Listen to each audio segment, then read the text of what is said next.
We have a brand new AEW World Heavyweight Champion. My Twitter feed is blowing up because Jon Moxley is now Le Champion in All Elite Wrestling. What's up, folks? Fred Richani, TSC, your home for sports news, updates, interviews, and everything in between.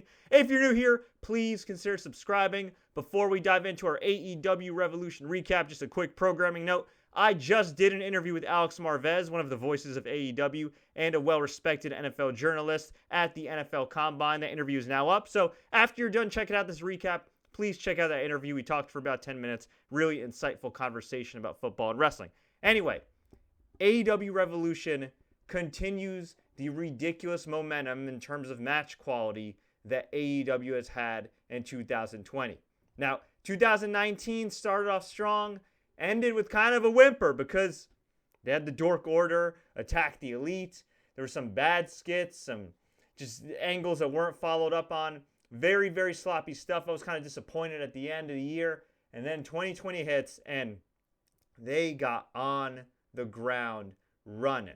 Now, I still think that AEW in some ways is capping their audience a little bit. They're doing really well in the ratings. They got extended by TNT. They got a big money offer. They're doing well. It's great. It's profitable. However, I do think that their ceiling could be significantly higher. But I'll tell you this. If they keep putting on shows like the one we saw tonight, I think the future is very damn bright. So let's kick it off with the main event, as I mentioned at the top of the show. Jon Moxley versus Chris Jericho. I thought these guys would have a really hard time following some of the great matches we saw tonight, but they had their own style of match. Jon Moxley got put through a table. Jericho had his antics. Of course, the Inner Circle was at ringside. Jon Moxley was able to fight him off. Aubrey Edwards got in the mix as well. And finally, at the end, Jon Moxley had the eye patch on the whole time during the match. He had some blood on him as well.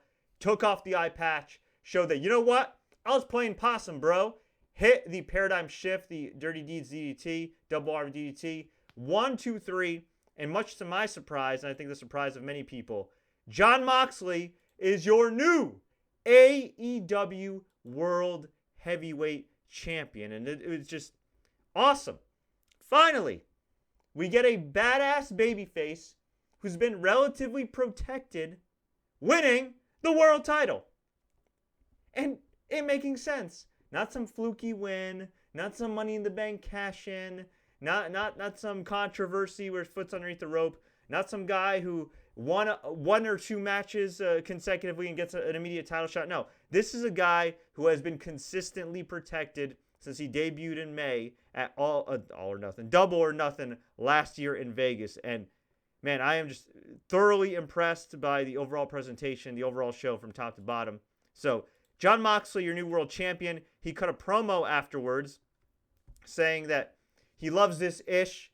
He thanked the fans. He said the fans are the ones that make AEW. Just pure badass babyface. He went a little long. He said it sounds like beer night tonight. And then they played his music before he cut a promo. And then he's like, okay, let's get a whiskey. And you go out of your way to watch this match. Go out of your way to watch this moment. Awesome, awesome stuff. Now, as far as the rest of the show, I did not watch the pre-show at all, so pardon me if I don't recap that. Jake Hager versus Dustin, the Natural Rhodes. We had the national anthem being sung by a really good singer with nice pyro, and we had Jake Hager versus Dustin Rhodes. I actually like this match. I feel like I'm one of the few people that really like this match. I thought it did go just a tad bit too long, but overall, hard-hitting stuff. Cody Rhodes, Dustin Rhodes, Jake Hager were going at it. There was a weird spot during the match where, well, actually, before the match, Hager kissed his wife profusely, which is kind of funny. And then in the middle of the match, Dustin Rhodes takes his face. He doesn't kiss Mrs. Hager, but he rubs his face against her face paint on there. Now, that's obviously kind of a polarizing angle in these times, but you know, was agreed upon ahead of time. It is pro wrestling. I could have done with that. I mean, whatever. It was silly. I think the funny thing was she didn't get involved at all in the match.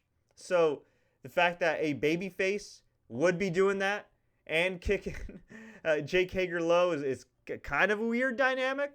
But at the end, it was Jake Hager who got the win via standing arm triangle. Best Hager match in years. I don't know if that's saying much, but definitely the best Hager match in years. Dustin Rhodes continues to freaking amaze me. This dude is what, pushing 50 pounds? I don't even know how old he is. He's got to be up there in age, and he is still doing his thing. I think if you're a young wrestler and you have the opportunity to work with Dustin Rhodes, if you have the opportunity to be under his tutelage, to train with him, do it. This guy is a stud 3 decades into the business. It's absolutely incredible. But, of course, Jake Hager is the younger guy. Jake Hager is part of Inner Circle. They got to protect him. This was actually his first official AEW match, which is crazy to think about considering he debuted in October. But I thought both guys did a really good job tonight. It went a little long. I know some fans didn't like it, but this Chicago crowd at the C2E2 convention was insanely hot. This is the hottest wrestling crowd I've heard in ages, maybe since the last AEW pay-per-view, actually. But other than that, I can't think, and no shade being thrown here, because I've been critical of WWE, I've been critical of AEW and other promotions. I call it like I see it. I can't recall a WWE show being this hot. Not in a long time. You know what? I'll take it back. NXT takeovers are usually pretty damn hot, but beyond that, a non-takeover event, I don't know. This is the hottest crowd in freaking forever. Maybe since the last time WWE was in Chicago. This was just epic, epic stuff. Let's see. What else did we have here? So, we had our second match, which was Sammy Guevara versus Darby Allin. This match was awesome. Sammy Guevara and Darby Allin are just brawling like freaking crazy on the outside. Match didn't even start. Sammy hit a 630 splash through a table on Darby Allin. These guys took some major freaking risks. There was a spot where Darby Allin went for a suicide dive through the ropes, and I guess this might have been a planned spot. It seemed to play into the match, but it was a risky spot. Darby Allin runs through the ropes, foot gets caught, and he doesn't get all of Sammy, who's against the guardrail, and it looks like freaking Darby Allin torpedoes his head right into the guardrail. Scary as freaking hell. Planned or unplanned, this was scary. This was a bit unnecessary. Just crazy stuff. We had a Spanish fly. Insane. And then finally, we got to the point where this match really started, and they were going back and forth. A lot of near falls. Crowd was super hot, reacting to both guys, especially Darby Allin. And Darby Allin hits this coffin drop. They got significant air and distance. Looked great. Splat, snug, right in the middle of the ring on top of Sammy Guevara. 1, 2, 3. Darby Allin gets the win. Darby Allin gets his revenge against the Inner Circle. Tremendous stuff. Now, when I first saw Darby Allin, I thought, man, this dude's just taking these crazy bumps. Like, what's up with this? But he truly has something to him. He has that superstar aura. I can't put my finger on it. I think Sammy Guevara kind of has it too. They haven't reached that true potential yet. They're still relatively young guys. They're still new to the national scene. But I kid you not, I believe in a couple of years, maybe even sooner, these guys can be legitimate main event talents. And man, the sky's the limit. Darby Allin to me already a major star, at least for that AEW audience. And I hope they can continue to build that momentum. Not to steal a phrase from Michael Cole that he often uses. But yeah, these guys are studs. Well done, gentlemen. We had maybe the best tag team match I've seen. I can't even tell you. Okay. There is one tag team match that really stands out to me that I've seen in recent years that made me go holy doodle squat. And I believe it was Kota Bushi and Kenny Omega against the Young Bucks a couple of years ago when they were doing the Golden Lovers reunion in New Japan Pro Wrestling. That match actually, I believe, took place in the U.S. and it aired on Access TV. That was insane. Well, 3 out of those 4 guys were in this match. Hangman Adam Page, Kenny Omega successfully defended the tag team titles against the Young Bucks. Just nuts. Great teamwork by both teams. There was a crazy blockbuster suplex by Hangman. The video package before this was great. All the video packages tonight hit a home run. Omega kicked out at one point, which was crazy. This match went on so damn long, but in a good way. I loved it. I can understand if some people might say it's overkill, especially because this wasn't the main event. And I was worried too. Like, man, you're going to really burn out this crowd. But to my surprise, the crowd stayed hot throughout the night, although the following match did have a tough going. But just tremendous action, far too many moves to recap. There was a notable spot where Omega and Paige hit the V-trigger buckshot lariat combo, and Matt Jackson still kicked out. There was great selling by both teams, especially Matt Jackson, who's always selling his back. Brawl on the outside. Hangman hit a one-winged angel. There was a kick out there. And then finally, the finish came. This is like after over a half hour, it felt like. Hangman hit buckshot lariats, springboard buckshot lariats onto Nick Jackson, Matt Jackson. 1, 2, 3. Got the pin. My recap doesn't do this justice. This was an unfreaking believable match. I cannot think of another match from in a major American promotion that was this good in a long, long time. Again, no shade being thrown. Usos have had great matches. The New Day's had great matches. I remember I watched a TLC match live in New York with the Impact Wrestling before they got kicked off of Spike TV. That was pretty great with the American Wolves and the Dudleys, and I think it was the Hardys were in it as well. And that was a hell of a forgotten match in American Tag Team Wrestling history. But man, in recent years, not counting New Japan, one of the best tag team matches you'll ever see. Period. I would put it up there with I believe there's a great match from WCW back in the day. I believe it was Sting and Lex Luger against the Steiners. I could be wrong, but I think that's the match I'm thinking of. That was just like ridiculously great for its time.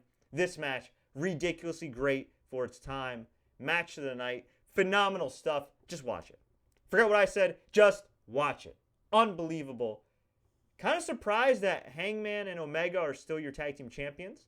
When they originally won the tag titles, I was a little annoyed because I thought the Young Bucks should get the belts. And I also thought, Hangman and Omega, that seems a little random.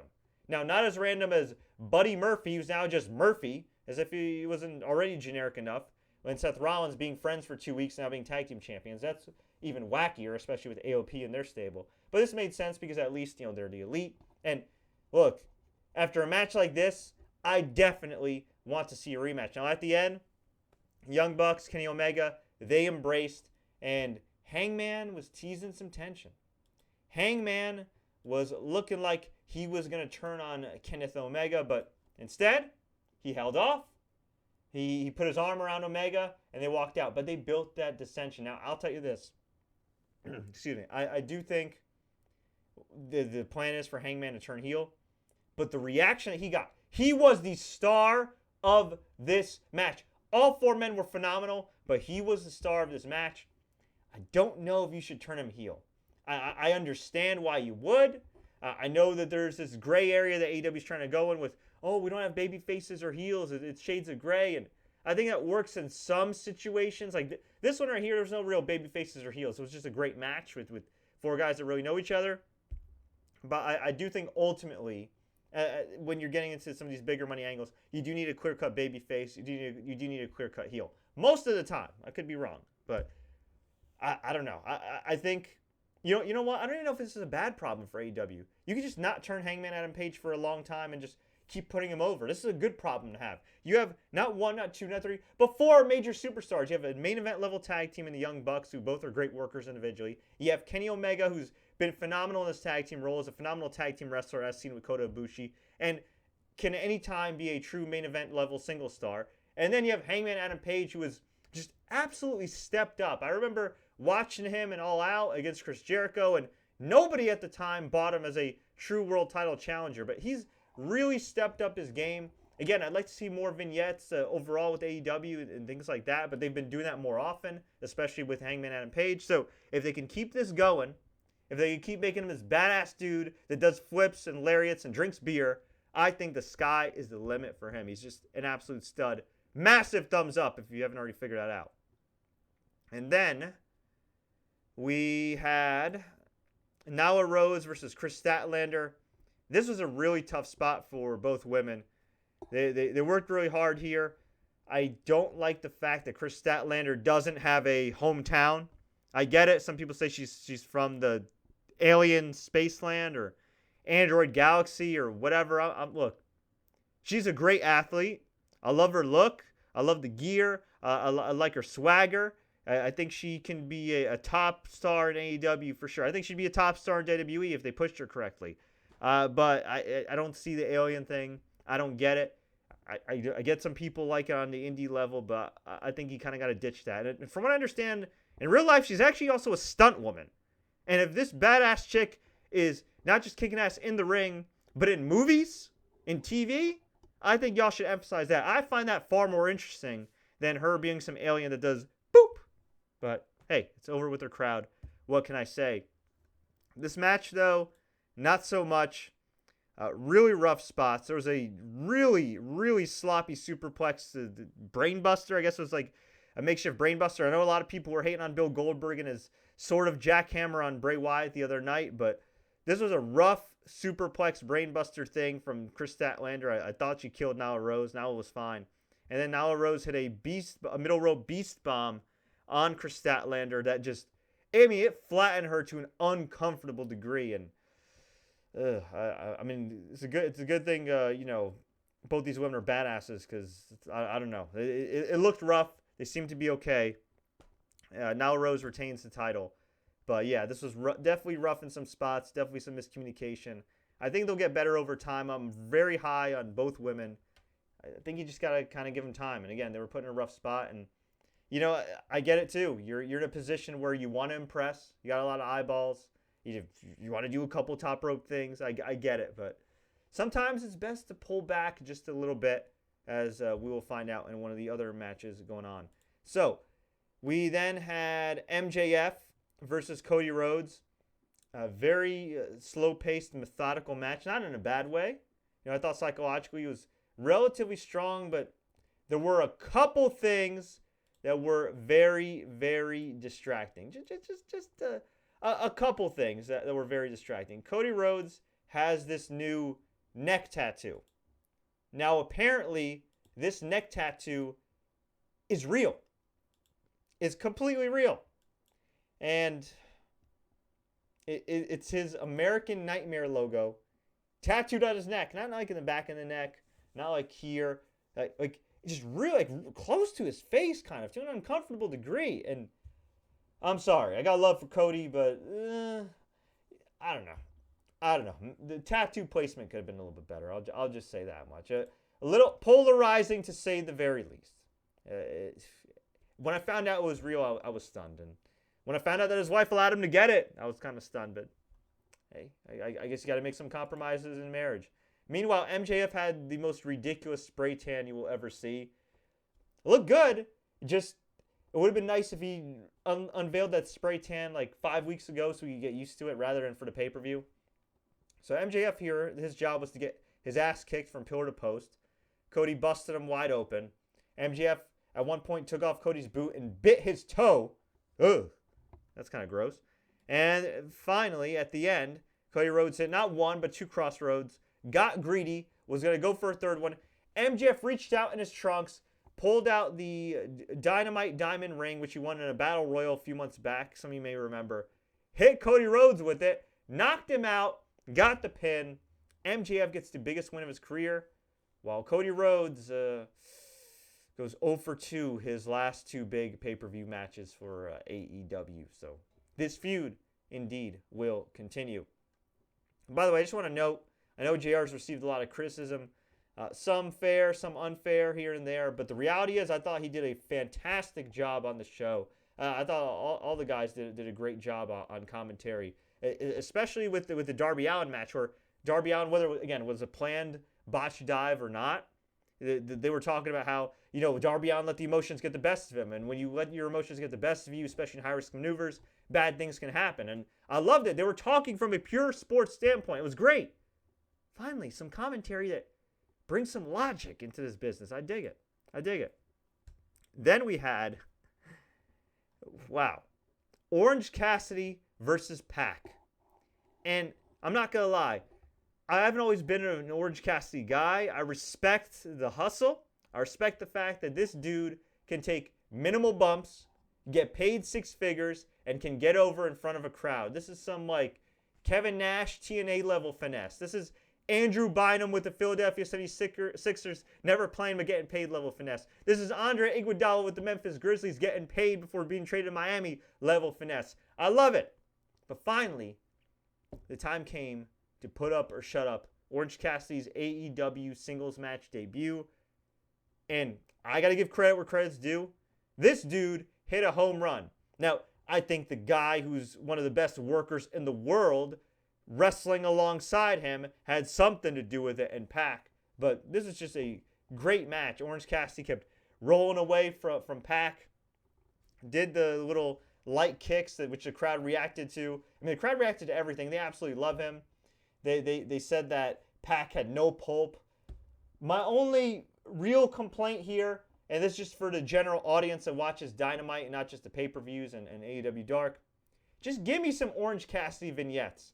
I think the gimmick's pretty easy to figure out after you watch it a few times, but just give us a few vignettes. You know how back in the day, maybe some kids remember that are watching right now, y'all remember when they do those lie, cheat, and steal vignettes with the Guerreros that they'd air like during Velocity, during Sunday Night Heat, in between breaks on SmackDown, and they were just, funny little skits to get over the characters of Eddie Guerrero and Chavo Guerrero. And, on the surface, you might say lie, cheat, and steal. Isn't that kind of stereotypical and all this stuff? But then you saw on these guys, they're just willing to, the vignettes essentially emphasize these dudes are just willing to win at anything at all costs. So, aka Houston Astros style. So I would just like to see similar vignettes for Orange Cassidy. Just show him in real life.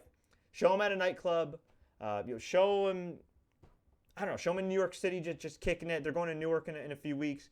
Just something. Just put Orange Cassidy in a variety of situations where he just doesn't care, in some vignettes. Maybe give some context too. Do like some fake, UFC-style documentary talking about the legend of Orange Cassidy. Just something to educate fans that may not be that familiar with him and that just don't get him. Another thing. I keep hearing fans that are like, oh, if you don't like Orange Cassidy, you're an idiot, or you're dumb, or you don't know wrestling. No, you're dumb for telling people what to like and what not to like, okay? I thought Orange Cassidy did great tonight. I think Orange Cassidy is great when he is utilized in the right situations. This was a fun, nice little match with Pac, and it was awesome. And I almost thought they burned the crowd out here, too, because it was such a great match. But I don't need to see him all the time, say like with Jon Moxley and some main event guys, and getting in the mix all the time. I think he's good as a mid-card comedy guy, occasionally going up against top guys like Pac. I think that's fine.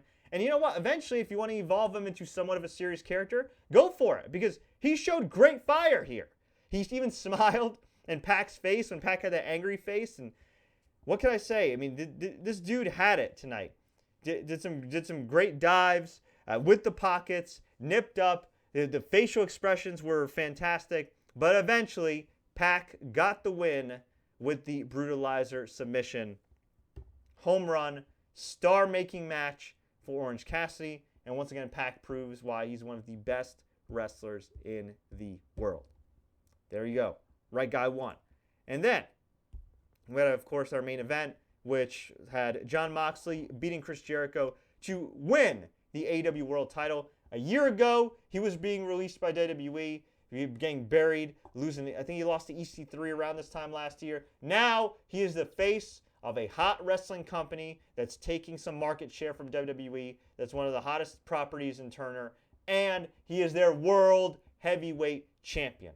So, overall, despite Cody Rhodes' neck tattoo, despite Nyla Rose and Kris Statlander almost killing themselves off the top rope, despite MJF's horrific tan, despite the fact that Downstate, God bless him, played a not-so-great version of Cody Rhodes' theme song live, I got to give AEW Revolution a massive thumbs up. I should also mention, too, when Chris Jericho came out, they had the Chicago Choir singing Judas, which was amazing. And if there's one thing you should watch from this match besides the finish, and just watch the match in general, the entrance that Chris Jericho had. What a way to go out. What a legendary first AEW title run for Chris Jericho, the inaugural champion.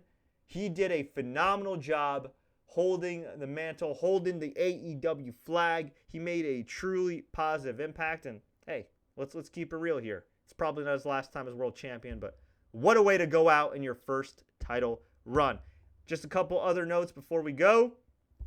AEW revealed that March 25th, their Newark, New Jersey episode, Right in My Neck of the Woods, it's going to be called Blood and Guts, which is a play off of Vince McMahon's line during a WWE shareholders call months back, where he called AEW content that has, quote, blood and guts. And it's headlined by a match called The Match Beyond a.k.a. War Games. So I'm looking forward to attending that show in about a month. Actually, it's technically March 1st now. It's past midnight. So I'm looking forward to attending this show later this month. But anyway, folks, I want to hear from you. What did you think about AEW Revolution? What do you think about the future of AEW? Let me know. Leave a comment below. Shout out to all the people that are watching me live right now. Scott Anderson, shout out to you, my dude. Meep God, Christopher Rose, Steven the Dude. Let's actually read some fan feedback before we go. Meep God is so happy that Jon Moxley's champion. Chris Rose says the best tag team match since DIY versus Revival, best 2 out of 3 falls. I agree. And actually, I'm sorry, I should note the AEW tag title match was the best match from an American promotion in years. That's not NXT. I keep overlooking NXT, and I feel bad because I consider NXT a major brand, but you know, it still feels like the third brand because I mean it technically is, but you know what I mean.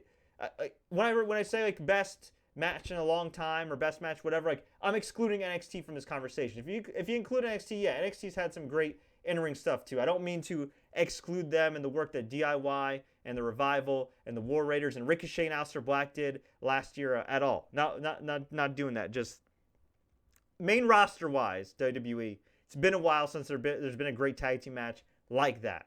NXT though, yeah, they definitely get those points. Although it is kind of crazy that Drew McIntyre said he's never won a world title when he did win the NXT title. So I guess in today's WWE universe, the NXT title is even lower than the ECW title, that's saying something, I guess.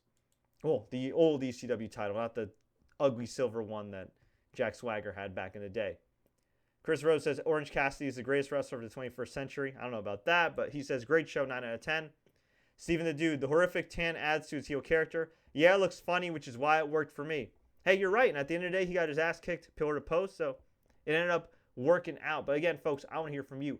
What did you think about AEW Revolution? Let me know. Leave a comment below. If you enjoyed this video or podcast, like, share, subscribe. Don't forget to enable notifications for more updates like this. If you're a football fan, I just got back from the NFL Scouting Combine.